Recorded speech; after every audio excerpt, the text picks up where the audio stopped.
Hi guys, and welcome to my review of the LETECIEL MIRA.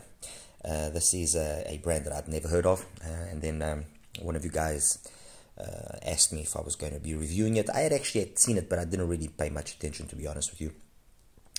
But when one of you guys did ask me if I was going to review it, I said, you know, what the hell, let me try it. It's a sub $50 IEM. I got this particular one from a store on AliExpress. I can't really remember which one, and I believe I paid $44 for it. Anyway, this is the box of the MIRA. Very simple, nothing really too over the top. Inside, the IEMs came over there. The cable came attached to it already. Underneath here, some tips, a little keyring. So in terms of the accessories, the bare minimum. The tips are actually not bad, although I am not using the stock tips. I decided to use some VGVP white bores because they really made a difference in the performance. And that's basically it in essence. So it's simple, you know, it's got a nice box, I guess, with this waifu kind of theme going, and that's that. Okay, so as for the IEM, here's the IEM in itself. The LETECIEL, the shell, the moment you look at the shell, it reminds you very much of the shell of the likes of, like, for example, the POLA, the RTR2. It's got that vibe of shell going. It's a very light shell. It fits very nicely. I'm using the white bores like I mentioned. The cable is a stock cable. It's actually not a bad little cable. It's all right. I mean, it's pretty decent, I guess. I did try other better cables, but I said to myself, you know what, let me just leave it with the stock cable. I'm just going to change the tips because the tips did make a big difference. So the fit is nice. The tips are the ones that made the magic happen here.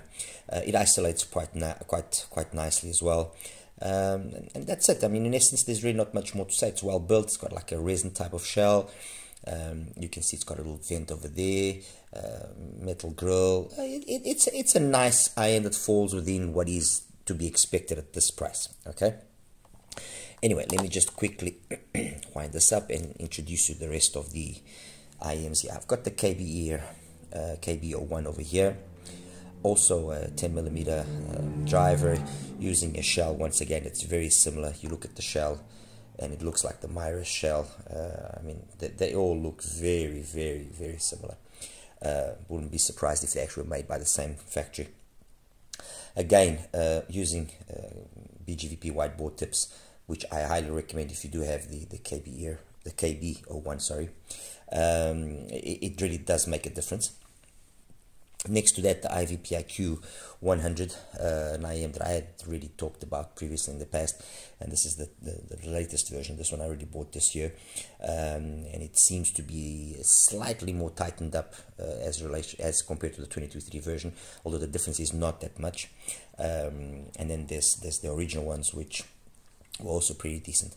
Nice tuning. It's got all of these IEMs here, or some of these IEMs here, have got a tuning which is very much reminiscent of the QE's Cadenza. Okay, so that, I think that already puts things into a little bit of a context. Then obviously the MIRA, then here the POLA, the PA01. Once more, you can see the shell again, very reminiscent, very similar. Again, I'm using the BGVP white bores. I mean, fantastic on this IEM. Next to that, the RTR2, similar shell, although a little bit smaller. Okay. Just a little bit smaller, but again, nice shell. It's using the stock tips, which are like the Let's short tips. Next to that, another one of my favorite IEMs within this price bracket, the EPZ, the Q1 Pro. Very nicely built IEM, similar shell. Once again, the formula is very equal to the rest of them, as you can see. Using BGVP white bores once more, and also an EPZ cable. And then finally, on the right hand side here, I have the Jazeer Clear. Okay, probably the biggest of the shells out of all of them, although it's again very much the same style, and actually I would say probably that this is the nicest looking shell out of all. Okay, so, and also the one that has actually the nicest cable. All of these IEMs priced around $50, or just below $50. Obviously, at that price range, or under $50, we have the usual culprits, the usual go-tos, which are the SimGuard EW200. Fantastic IEM, not much that can be said against it there. We have the EPZ, the Q5, another fantastic IEM at that price. We have also, excuse me, we have also oh my, I had a little blank, a little bit of a blank now. The 10 HiFi, the C2 and the C3, which are again, and even the T2 Plus, are again priced more or less at this value. But I thought instead of bringing the usual ones here, let me just compare ones which we don't usually talk too much about, and I'll just throw in maybe one or two which are a little bit more popular, but not as popular as the likes of the EW200. Obviously, you know, the EW200 in terms of its build, because it's all metal shell and so on and so forth, it's commendable that they actually are able to offer an IEM at that price, SIM-GOT, with that build quality, because all of these shells here are resin. So that is an advantage that the EW200 does have. I'm not going to deny it. Now, in terms of sound, the EW200, you know, they all sound very similar, although it's then personal preferences that will dictate what the choice is. Now, with regards to these particular ones here, there's three distinct groups. There's a group which goes from the KBE all the way to the puller, which I would even say maybe even the R3, sorry, the R2, which is a group that, in essence, the bass and a good part of the mids are done very equally, and it's just then the transition from the mids to the upper mids and the treble, which are slightly different levels of intensity. The two most intense ones are the IVipQ and the LETECIEL, and then this one straight after that, this after that, and the R3 is the more tame, the more relaxed, the smoothest out of all. The second type of tuning that we have here, let's put it that way, is the one of the Q1 Pro, which in terms of the mids and the highs, you could say it has somewhat the vibe of like a puller or the R2, but in terms of the bass, it's the one that has the most, let's say, laid back mid bass. So it's the one that you would guess, or you would say in more practical terms, that bleeds the least into the mids, although, you know, truthfully, these IEMs don't bleed that much into the mids. They actually are all very, very well tuned. And then we have another third kind of style of tuning here, which is this one here, which is the bass monster. I mean, we're talking 14 dBs, if I'm not mistaken, in the bass. You know, absolute beast when it comes to bass. And again, touching up on that whole Hades issue, if a serious bass is what you are looking for, with a properly executed mids and highs to match up that bass, this is another very, very solid. I would take this over the Hades any day, okay? But anyway, that's basically what we have here in this selection. Now, about the LETECIEL, what can I say? Nicely executed bass. The bass is very similar to the IVipQ and puller, very, very nice. It's got a nice extension. It's clean, it's detailed, good ability to resolve and do, you know, layering between, you know, whatever complexities involved in the track. Nice mids, although like I said, these two are the ones that have the highest PINA gain. But I didn't really find that either were aggressive or too forward. That you definitely do notice that forwardness in the sound. But funny enough, although this is more laid back, the KBE one, this one actually sometimes sounds more forward than what these two do sound, although they are more energetic in that initial PINA gain area of 2 to 3K. Let's put it that way. Nicely done you know, mids to upper mids, and then treble, plenty detail with these widebore tips. Absolutely fantastic. Really nice sense of space, of air. You know, you can't really fault it, honestly. You cannot really fault it. in terms of its technical capabilities, like I said, soundstage is more than adequate. Imaging very nicely done as well. Detailed resolution, micro details come across perfectly. Nothing to be said against there. Resolution as well, fine. Timbre and tonality, fine. Honestly, for the price of just over $40, there's really no real major fault that I can point at it. It's a nicely executed IEM. And for example, if I compare it to the likes of the KB01, I actually think that this does edge out ever so slightly the KB01. But that's just me personally. Although, and I'll repeat what I just said in the beginning, these four here are very, very similar in their way they are tuned. Very similar. They all are the more energetic of that initial style. The R2 is definitely more laid back. When I'll show you the graphs now in a second, you'll understand. Okay, now compare them to these IEMs. Well, obviously, and to get this out of the way, the clear here is the one that stands out in terms of being the most different. So there's no comparison in terms of the bass. It's got monster amounts of bass, but it's a good quality monster bass. It's got proper execution. It's well done. Definitely the driver being used here has not been a low quality driver. It's definitely a high quality driver, and when you actually look at it, you can just have a look at it. It does look the part. The driver does look let's say beefy. So this one is the one that will be the most different. Is it the most audiophile? Which of the two is the more audiophile, the more correct, the more versatile in terms of genres? Definitely the LETECIEL, because it's going to be more correct sounding. But the fun and engagement, probably the clear will give it to you. So these are side grades, and it's not really one is better than the other because they've just been tuned in two completely different manners. Okay, so this is the easiest one to straight away kind of get out of the way. Then compared to the rest, the similarity between of these four is tremendous. The two most similar, without a doubt, are the IVipQ and the LETECIEL.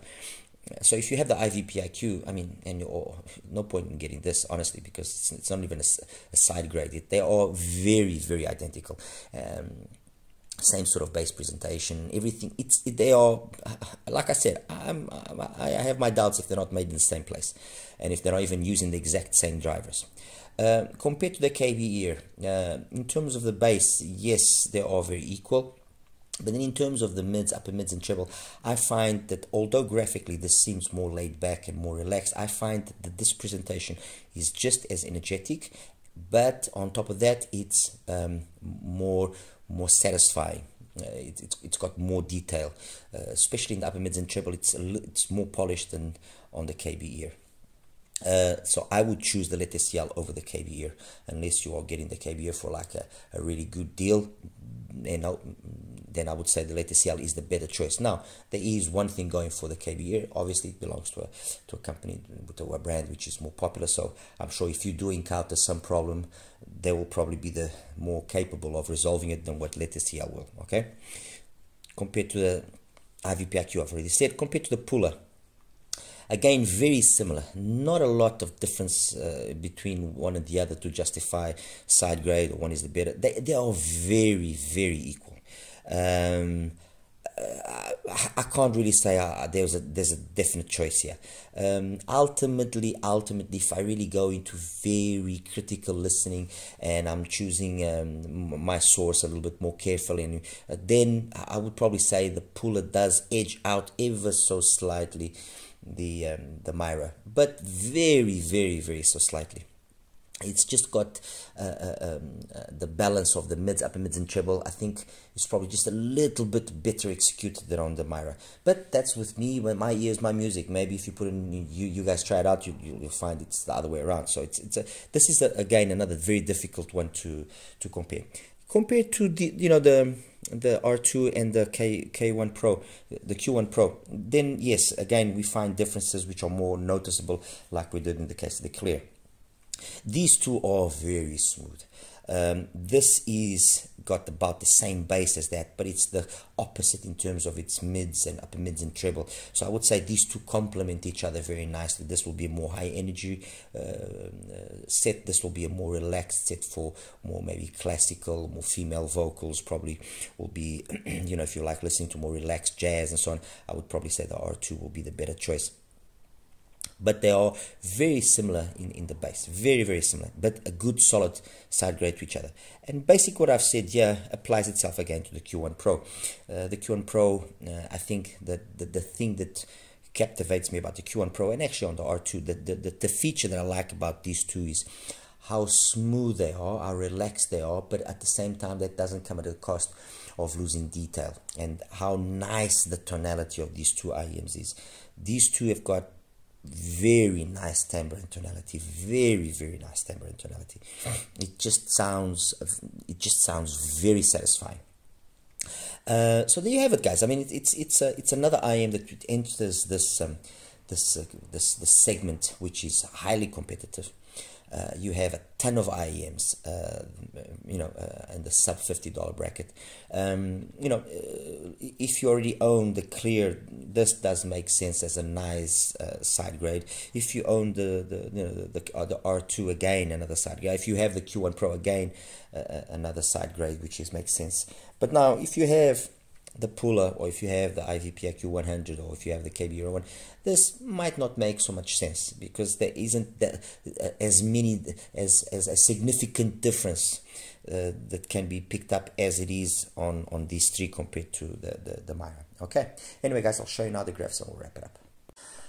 Hi guys, and welcome now to the graph section here for the LETECIEL MIRA.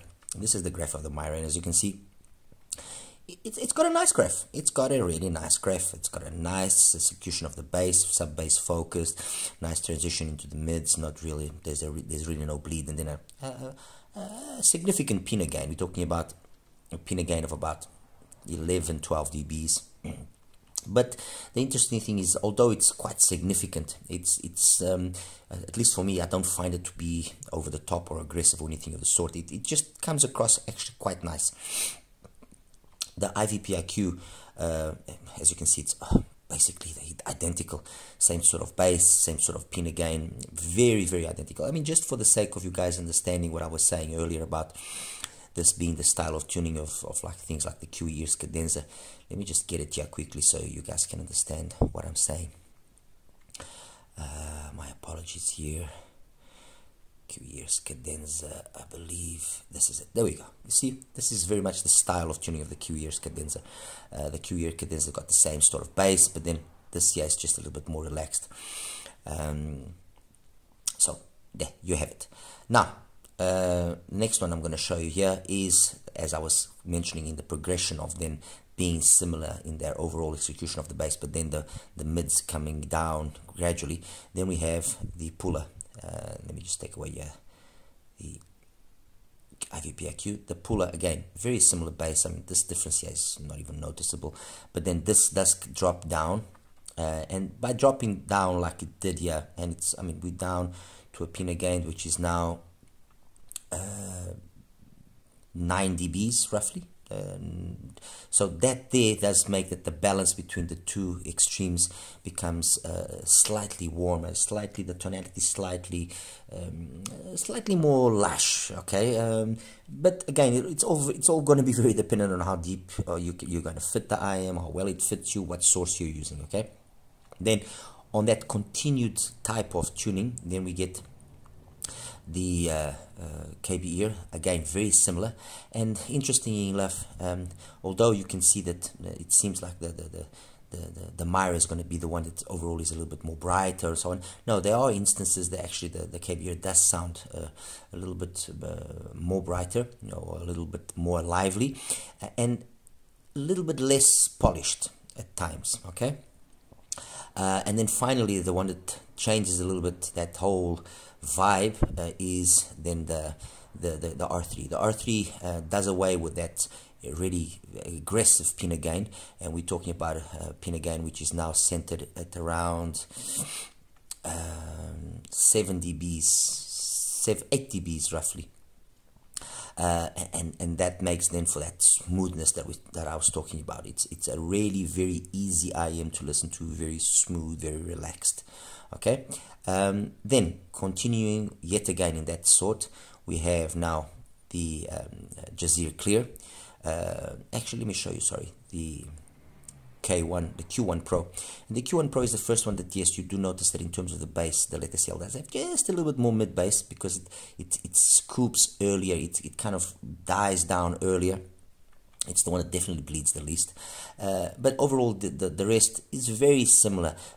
You do have a slight shift in the type of sound, but interestingly enough, the K1 Pro and the R3, this one, these two, they sound surprisingly similar. I can't really understand why, because graphically, you know, you wouldn't think so. But the Q1 Pro and the R2 sound smooth and with the kind of same of sort of tonality and energy level throughout. And then finally, the one here that then does completely change this dynamics is the Clear.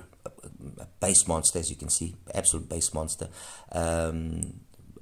Pin gain peaks at about 5K, but because you have so much bass, whatever aggressiveness this peak might eventually show gets totally, calmed down, brought down. And actually, I would even say that there does help clean up the bass and give it that incisiveness that it has. And although you can see that it bleeds into the mids and so on and so forth, it doesn't sound as bad as you would probably think. Seriously, when I say that the Clear has got really good bass, it has got really good bass. And I've always said that from day one. You know, people, when they looked at the graph, were kind of a little bit worried, but this thing really plays well. It's got a tuning which is very similar to the Rose Finch, just a lot more energetic than the Rose Finch in the stock format. Once you retune the Rose Finch, then the Rose Finch retuned becomes very similar to the Clear, very similar. In terms of the bass, they are very equal. And there you have it, guys. Like I said, the Mira is a solid IEM. You know, it enters another very competitive segment, and which, means that if you have some of the IEMs that I mentioned, maybe it doesn't make sense. If you don't have it, then yes, it could make sense. And some of the IEMs that I also mentioned are possible side grades, so you can complement more or have a wider genre of music that you can focus on when you feel like it. All right. As always, like and subscribe. If you have any questions, please feel free to ask me. You take care now. Bye-bye.